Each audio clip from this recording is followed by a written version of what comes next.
You are listening to the Power of Why podcast. Hi, everyone. Welcome to another episode of the Power of Why podcast. My name is Naomi Haile, and today I am here with the incredible Nickie Shobeiry. Nickie, how are you doing today? Naomi, I'm doing so well, my friend. Thank you so much for having me. I am just so grateful that we can record this episode today. I've known you for years and I'm just so proud of the work that you're doing and how intentional you are. And today I'm really excited about introducing you to my audience and the power of why folks. And so I want to give you a little bit of context about Nickie and her path. Nickie uses storytelling excellence for good. I love that tagline, by the way. She is a second generation Iranian raised in the UK who is now rocking and rolling in Canada.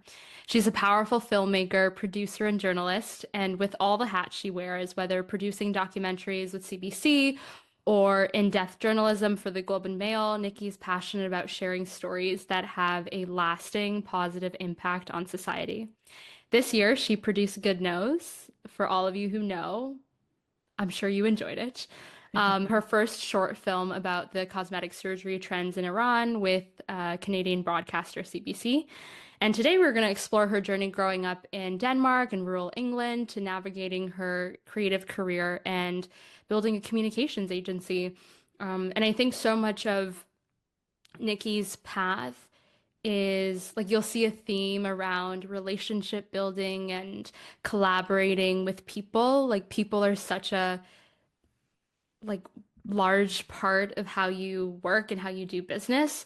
And so I'm really, really excited to hear about like the gems and the insights that you've learned along your path around building intentionally with people. And so, Nickie, I'm honored to have you on the Power of Why. I would love for you to start by sharing a little bit about your origin story. You know, you're such a blessing to all of us in Ottawa right now. And although I feel like I've known you for a very long time, you only arrived in Canada in 2017. So tell us about your origin story, growing up in a small rural town, and like what did you enjoy as a child? Like what did you enjoy doing growing up? And we'll go from there. Amazing. Naomi, I've been admiring always this podcast and just you. My heart is already so warm, my friend. I'm so, so pleased to be doing this with you. Naomi, yeah, so I mean, I think growing up, again, my family is from Iran, so immigrant household. And I was always kind of a quiet, artsy kid. I was pretty shy growing up. But I think yeah, I was introverted and just really enjoyed animals. I loved art. I loved by the time I could, read and write, that was also what I loved doing. So I think storytelling has always been something that's been very close to my heart. So you chose Ottawa, and even just hearing about your early experiences in Devon, which is a rural town, um, I'm sure you didn't have access to a lot of diversity, and I'm sure community building looked a little bit different than it does in your life today. Um, but as a child and growing up as like an adolescent, were you encouraged to color outside of the lines? Were you encouraged to kind of stay within them? What were the conversations that you had in your household growing up about who you are, your identity, and like what you felt comfortable doing? Such an amazing question. I love that so much. You're bringing me right back to, I mentioned loving art and literally coloring inside of the lines there. Um, I think it was a bit of both. I think it was, maybe a slight contradiction, but on one hand, of course, my family was from Iran. They fled during the revolution, and so I think, as it is with so many diaspora and so many immigrant households, the parents can sometimes, you're in a different country, you don't have your same network and community around you, so there is a protectiveness that maybe, when I was growing up in the UK, that maybe other friends didn't have that same level of. But at the same time, my parents also did give me a lot of freedoms. They also did definitely encourage me to color outside the lines. The fact that they were supportive of my career, even if sometimes they didn't fully understand and it was a bit touch and go for a second there at the beginning. I think creativity was always something that was important in our household. My dad, he would also, as a hobby, like he would paint a lot, and my mum has always been very sort of, into crafts as well. And my grandpa was a poet, and so there's all these.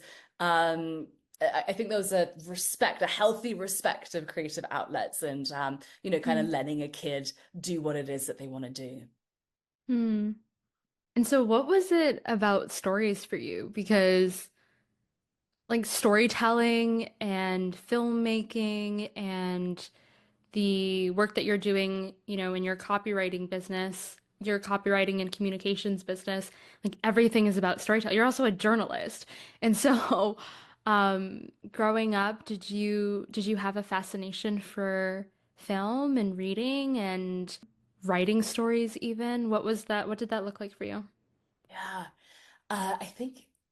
If I remember correctly, I think I always wanted to be like a visual artist as a kid, Mm, taking it way back here. But then when I learned how to read and write, that's where it kind of switched, and I was like, oh, I want to be an author, and thought that that would be a really stable career path. And it obviously grew up a bit, and I was like, nah, journalism, that's the one. And obviously, we know what the state of journalism is like now as well. But I think the love of stories.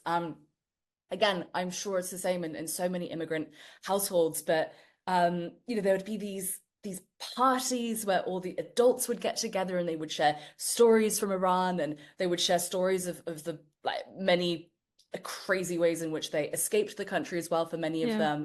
I mean, some of the stories I'm sure for weren't necessarily the most like PG for the kids to hear in the room, but it just really captured me that they were again sharing stories of a homeland that I was only able to see through a kind of kaleidoscope.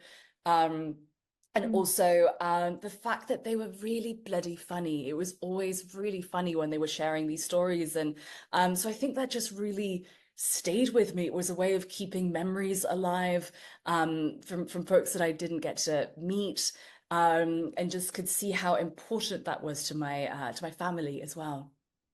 yeah.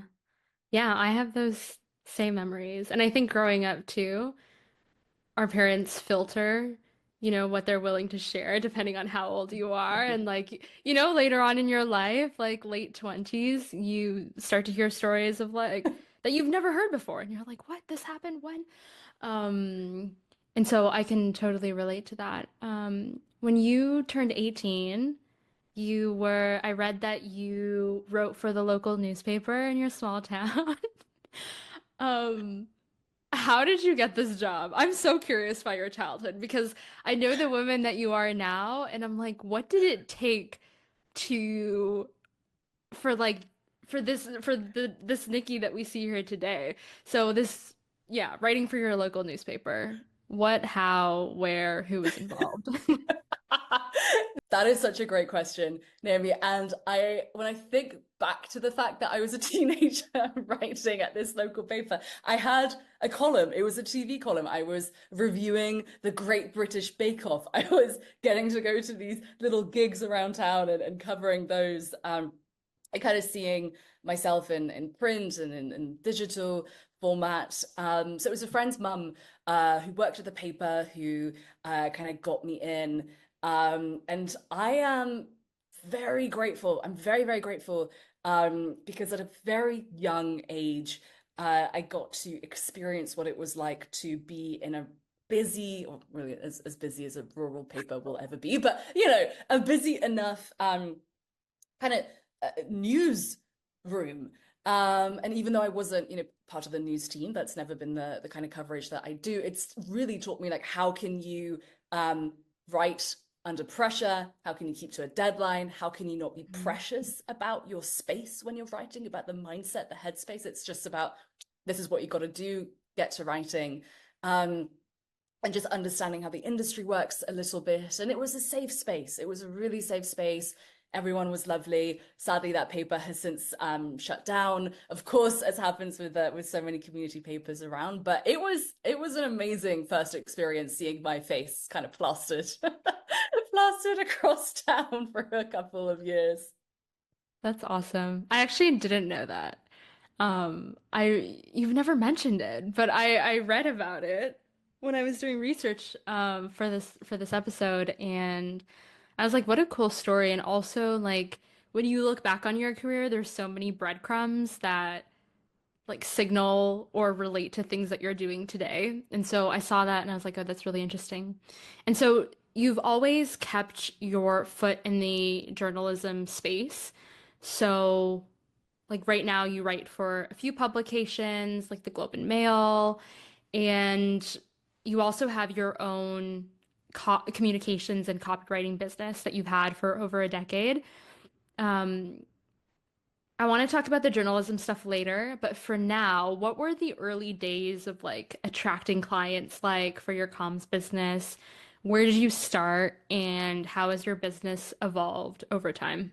At the start, it was a ridiculous amount of hustling. It was a ridiculous amount of free work, which I'm not Mm, recommending that anyone do.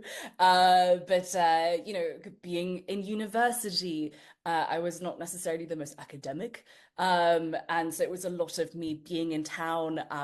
There was a local cafe that would have artists exhibits. I would go to them and say, hey, I'm gonna make you guys a website for your gallery, and then every week I'm going to interview your artists, and if you give me a piece wow. of cake, great. If you don't even worry about it. Um and so I think from there it was just getting in front of people and showing them that I had this writing capacity. And then of course, all of that said, not everything is so smooth. I moved to London in the UK after university. A lot of folks were kind of just funneling into London at that time. I had big dreams, did not work. I hacked away at it for 5 months, realized it was not for me at that point in my career. Came back, tail between my legs, home to Devon.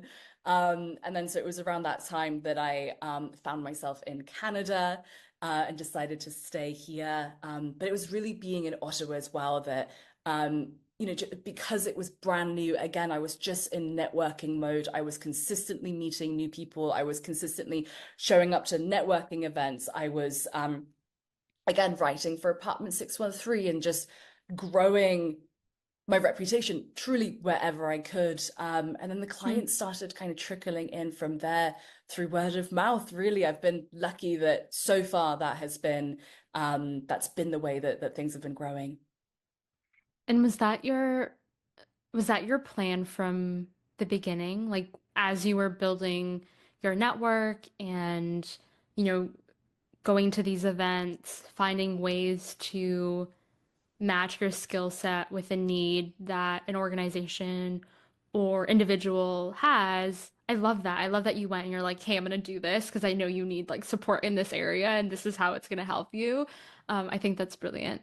Um, did you ever think you would start your own business, or did that evolve out of the changing landscape of journalism and where you saw it was heading and thinking like, okay, this is how I need to position myself so I can continue working on my dreams, like my filmmaking dreams and That's a very good question. And what's crazy is that I'm realizing that I don't remember.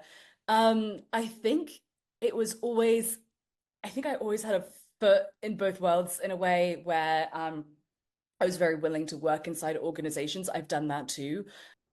But I think in the back of my head, my dad was a dentist and he ran his own clinic. And I remember him saying, if you can, then be your own boss. And so kind of growing mm, up with seeing all the huge amount of works with that comes with running your own business, but also the perks of being your own boss as well and the freedoms that come with that too. I think in the back of my head, it was always there. And I mean, journalism by its very nature, if you're not doing it inside of a magazine, if you're not inside of a newspaper, you are freelancing, and so you're learning all of those business skills.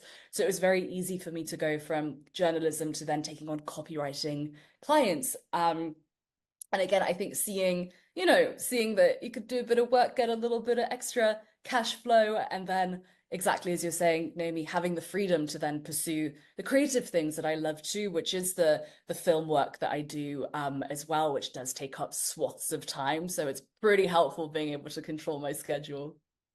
Yeah, you are a creative entrepreneur in my mind. And I say that because like so much of the work that you do is driven by like curiosity, right? And like whether it's filmmaking or the work that you're doing in your comms business. And so I'm wondering like with the amount of creativity that you're like constantly tapping into, how do you cultivate your curious mind and your creative energy to develop like original ideas or see things from a different lens?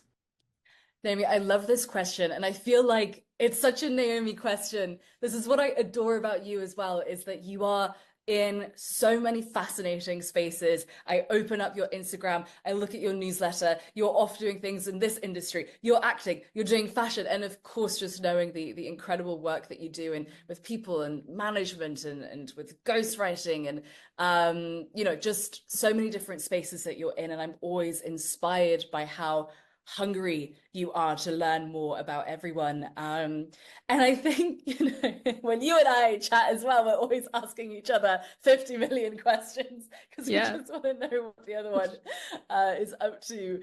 For myself, I'd be so curious if it's the same for you.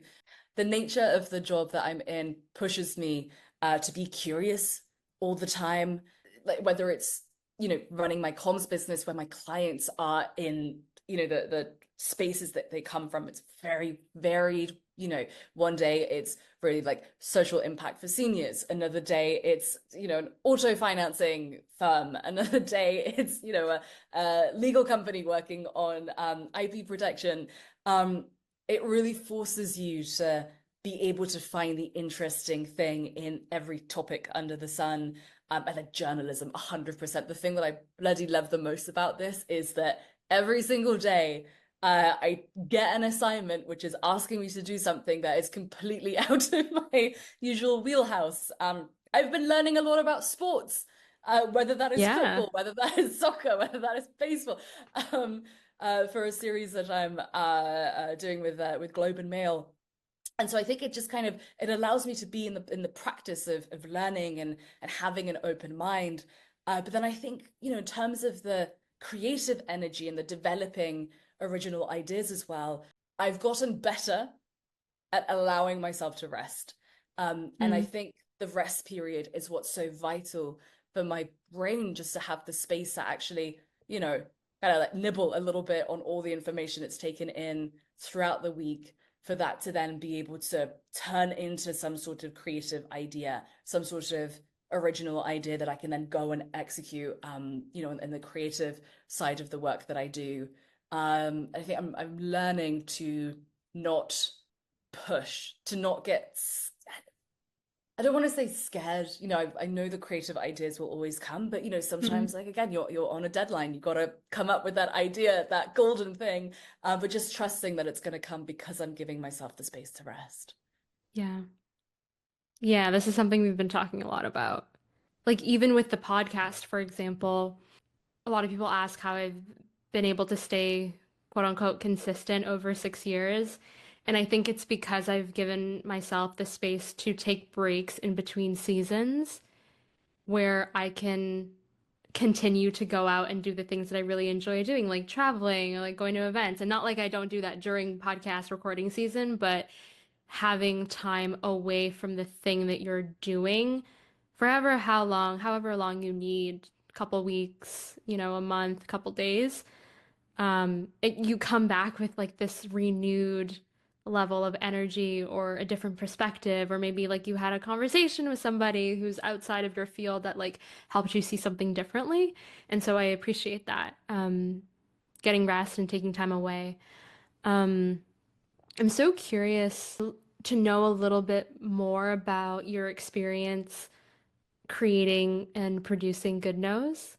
It's such a fantastic, I'm gonna link to it in the show notes, but it's such a fantastic, funny, like unexpectedly funny short documentary. And I want you to tell us in your experience, like with that project specifically, what made for good storytelling, because it was only 6 minutes, right? And when we had the viewing party, everyone was just like right there. Even though I watched it a couple times before then, I looked around and just noticed how glued to the screen we all were. And so, from your experience, what makes really good storytelling, and what did you do with this docu specifically that helped with that, like that engagement and that level of interest? I appreciate you, my friend. It means the world, my dear. Yourself is such an incredible storyteller, and just all of your support. Seeing you there in the crowd, like right in the front row, filled my heart so much, Naomi. There's kind of two thoughts that come up. One is the heartfelt. A good story is a story that comes from you. It's something that's authentic to you. It's something that moves you, and by extension of that, it will very likely move other people as well. They always say, write what you know. I think when you kind of tap into that personal experience, if you're able to be vulnerable in a way that's safe for you through a piece of content, I think there's always an audience for that. And then the second thought is more on the technical side. I think just really being deeply aware that attention spans are very short. We are in I love a good reel. I love a good meme session as much as the next person. So I think it's ensuring that what you're creating, it moves at the right pace. It's fast, in my case, funny, trying to be funny. And another part of it, sort of perhaps more specifically for folks who are trying to tell a story around a specific cause. I think for myself, I always lean towards trying to find humor, trying to find the joy. The documentary, of course, was around, Mm. cosmetic surgery in Iran, but also women's fights for freedom in Iran. It's a heavy topic. It's hard, to kind of decide, yes, that's what I'm going to spend my time doing. And I mean, of course, people turning up to that screening event, that is what they are there for.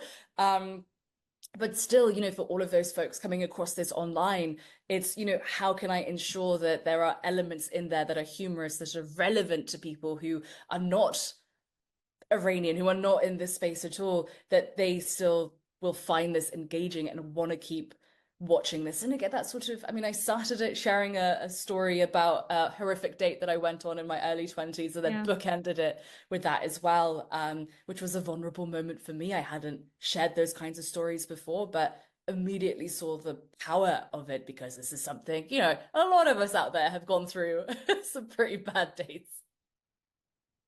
Yeah, before everything that was around that screening, so like your promotion leading up to it and all the content that you shared afterwards, you didn't really share a lot of your personal life online.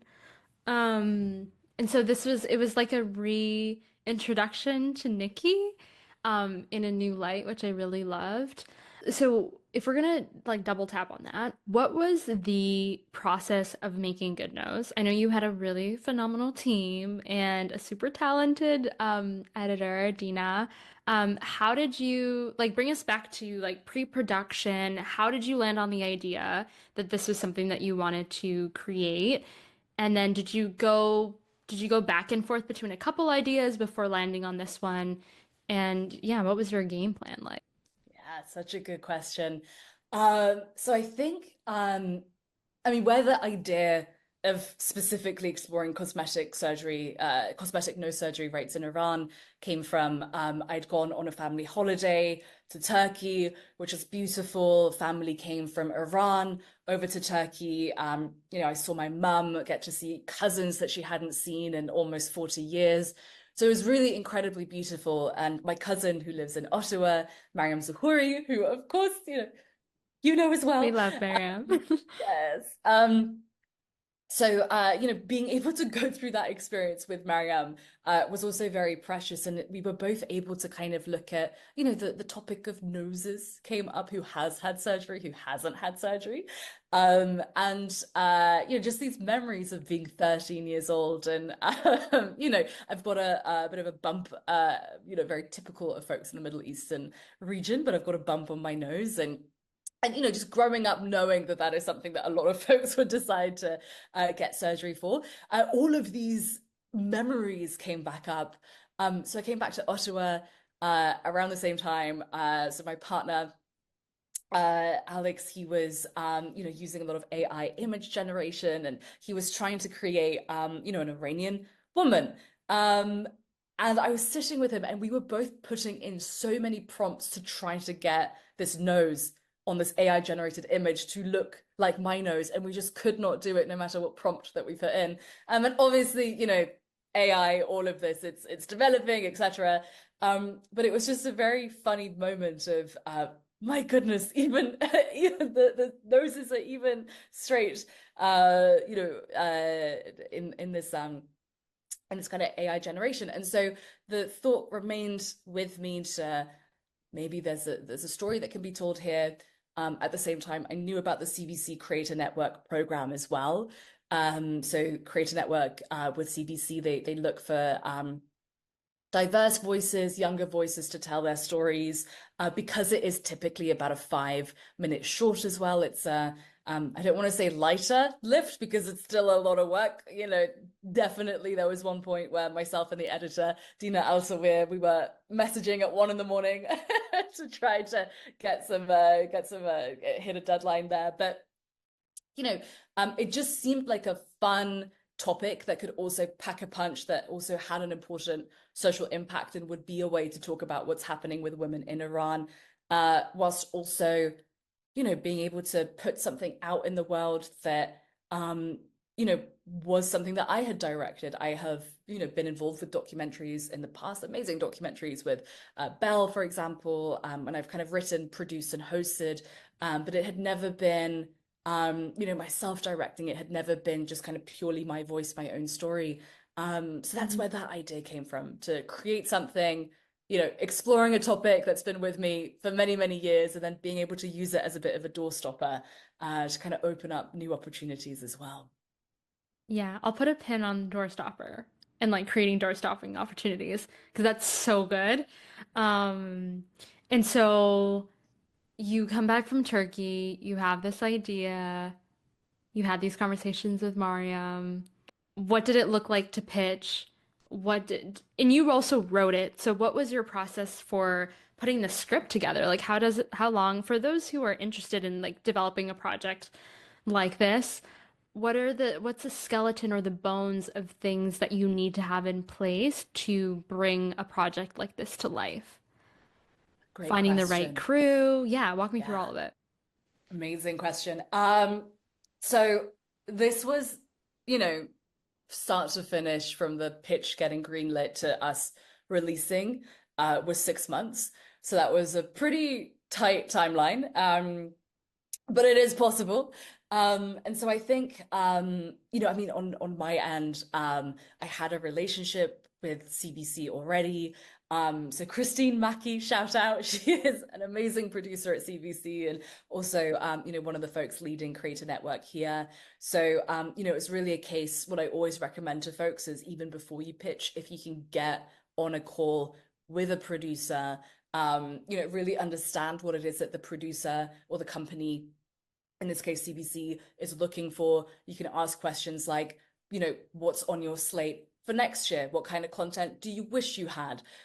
Just to really, again, be able to take your ideas away and, really curate it to what it is that they're looking for. That also signals to them that you're on it, you're doing your research. And then from there, it's coming back with a bit of a pitch deck. So again, Creator Network, they've got a form that you can fill out, super easy. But I mean, typically these are things like, your log line. So just what's the like short little sentence that sells your idea. You got your synopsis, and then you've got, the style, like visually, what is it going to look like? Your statement as a director, why is this important to you? Why are you the person to tell the story? Your marketing plan, the core audience of this, and then also a bit of a breakdown of what are the beats that you're going to be touching on. And then in my case, and for Creator Network, that does look for, kind of well-researched content. I also had a section on, these are the academics that I'm reaching out to, these are the Yeah. subjects that I'm reaching out to. So once I had that, got it over to CBC, they greenlight it. And then that's when you move into, really storyboarding, Mhm. writing the script. So for me, I knew that, it's a smaller budget. and wanted this to be as easy as possible, wanted to be able to do the bulk of the filming with Dina Al-Sawir and Mariam, my cousin. So Dina was the amazing videographer and editor. Mariam was my fantastic producer. So, I'll get into the crew in a moment, but in terms of writing the script, this was really, I mean, personally as a writer, this is what I love the most. Yeah. The script was like probably 2 pages long. And again, just for simplicity's sake, I wanted it to be just a pure, like almost a speech, like a monologue from me, interspersed with some interviews from Iranian public figures. And then again, it just helps ensure this is short, it's punchy, I'm covering the facts that I want to cover. And it also allowed us, obviously, visually to know, again, very easily storyboarding it from there. What are the visuals that we want when I'm saying X thing? Hmm. And so it was a mix. Yeah, this comes up on the screen. Yeah. Yeah, It was oh, so well exactly, done. So exactly. well Oh, done. thank you, my friend. Thank you. Exactly that. And then it was a lot of B-roll. It was a lot of myself and Dina digging into so many websites, so many stock footage, archives from my own family, my dear mum, who is just the family historian, archiving everything, so helpful. And then also the actual shooting day. So, going with Mariam and Dina to the Digital Arts Resource Center. And it was me kind of just sitting in front of the camera, reacting to my own voiceover so that we could have a little bit of myself on screen as well as an anchor for audience members. So it was a lot of fun. It was honestly, I mean, if you can work with your friends and your family members, I highly recommend it. Yeah, you have an amazing community around you, truly. Thank you for that breakdown. I think that was super helpful for especially for folks who are in Ottawa and you hit on so many important points, like beyond the logistical elements of bringing that idea from like conception to launching it. But also, you talked about leveraging the short as a door stopper. You also talked about the relationships that you already had at CBC. So it wasn't you randomly, and which is like totally fine to cold email or cold call. But I feel like so much of the work that we do is based on the relationships we have, right? And like the information, the like insider information that we have access to when you make the time to be in your community, to provide value, to show up at other people's events, you know? And so tell me what a doorstopper is and how you're leveraging your short as a doorstopper for your career. Love it, Naomi. No, it's so true. And this is again what I love about your podcast and all it's just relationship building. I mean, you're sharing incredible information with the world and creating this beautiful product. And then for you as well, you're getting to again have these really interesting conversations with a lot of people. This is so often what journalism is to me. Again, it's just one of these networks that we can create. But no, so for myself, a doorstopper. It's the equivalent of like shoving your leg in the door before someone can close it on you. It's using the short to really capture people's attention and to open up a door or two. So for myself, this has looked like being able to share this video with agents of actors or of public figures that I want to connect with for other projects. It looks like being able to share it, with my media list so that I can go and get those interviews that I've been looking to do, get the coverage that I've been looking for. And for me, kind of specifically within the Iranian community as well, this documentary was the first time that I'd really so fully gone into the community in this way. And so I was able to share this around, and that has led to opportunities, whether that is going on Farsi language radio shows. Now, this has also been myself getting to, MC a large Iranian music festival and moderate a Yeah. panel at a Iranian film festival, and coming up as well, another music show. So it's really just a way to tell people that you're here and this is my tone, this is my voice, let's work together. So good. So good, Nikki. Thank you, my Man, I friend. think like when we talk about leverage and talk about building assets like this one that appreciate and can do like increase in value over time, hit it on the nail. So good. And I hope like for those listening, you as you heard Nickie share like how she's used her short as a doorstopper, that you are also thinking about in your own life and career how you can create doorstopper moments, and opportunities for yourself. Like if you don't see opportunities that exist right now, like you can go and create one, which Nickie did. She rallied her community around her and she created an opportunity around a great story. And so that's beautiful. Thank you for sharing that. As we wrap up the episode, I really would love to hear what is the best investment that you've made in your like creative life, in your work, that has really helped you expand your writing skills? That's a great question. Can I give you two? Can I Yes. give you two best things? Am I allowed? Can I color outside? Yes. Um, yeah, I think one of them, um, with the comms business, it's when your business is at the point where you can hire someone, Hmm. just hire them, just bring on the person, get someone in so that you can get your head out of the kind of chaos that can be the day to day, to give yourself the space to write. I think so Mm. often, and I absolutely fall into this trap too, where I will come up with an excuse as to why I haven't written, especially when it's creative. Um, and so I think that's kind of the first investment for me has been being able to, this year start hiring in Yeah. team members and people that I admire. And again, really allowing myself to prioritize what is the reason that I got into businesses, to be able to have space to tell stories. Um, and then the second thing, I think it's and really I credit journalism for this as well. It's giving yourself a tight timeline and just sitting down and creating a piece of content. It can be about anything. In fact, the more boring the topic, almost the better, because then you're challenged to make it interesting. Mm. And not being, and it also forces you to not have, is it white page syndrome, where you're afraid it's a blank page, it's harder to start something. You're churning out enough content back to back, the white page will mean nothing. So good.